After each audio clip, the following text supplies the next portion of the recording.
So, Trump and Clinton claiming they can bring the country together. May not be so easy. Rich Lowry, editor of National Review and a Fox News contributor. Juan Williams, Fox News political analyst and author of We the People. And gentlemen, good day to both of you. Hey, Bill. What do you think? Who unites the country better? Neither of the candidates are correct when they say they're going to bring the country together, obviously.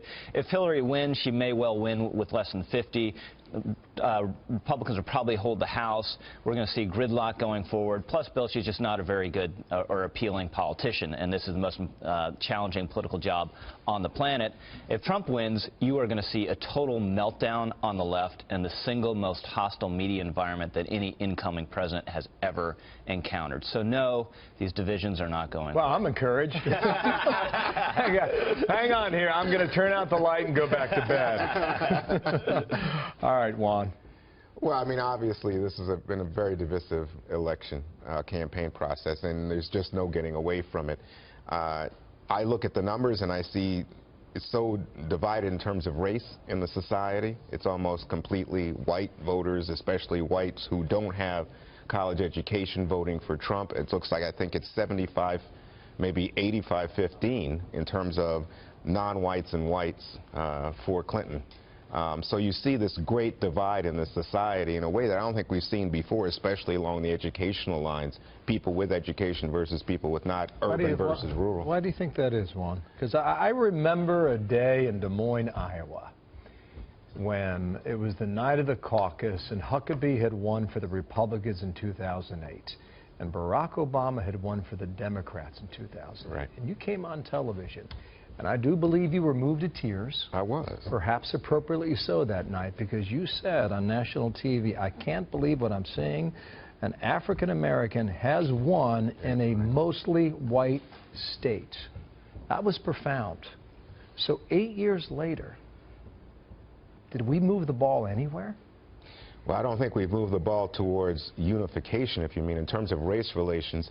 I think that fact when you ask white Americans about race relations, they say we've gone backwards. Black Americans, Hispanic Americans don't say that, but it's clear among white Americans they feel we are more racially polarized today by issues like Black Lives Matter and the police and all that than we were 8 years ago. And of course, it's interesting you mention Iowa, because Iowa today looks like it's much more likely to go to Trump than it is to Clinton. After twice going for Barack Obama. Right. I see this white voter that you're talking about without a college degree as a person who feels like the political class has left them behind. And I think that's the voice they're expressing. My sense is that it does not have to do with a black or a white or America. It's... Yeah. You know, can I take care of my family? Right. So Juan is right about the racial divisions, the partisan divisions. We've known about those for a very long time.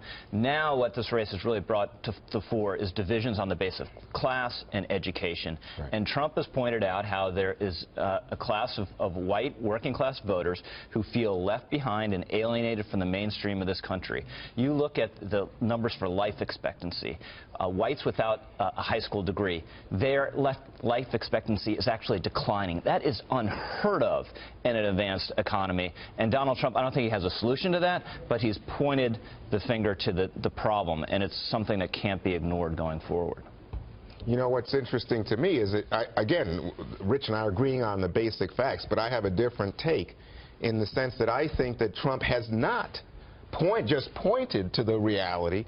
He has exacerbated and worsened the reality. I think he is an extremely polarizing campaign in which his basic theory is if I can turn out more of those white voters, and he felt Romney didn't do enough to do that, he can win. He had a strong message for, you know, what's happened in African American communities in the inner cities, and he spoke to it in a way that I don't think a lot of Republican candidates have done before. Well, this is the tragedy of Trump.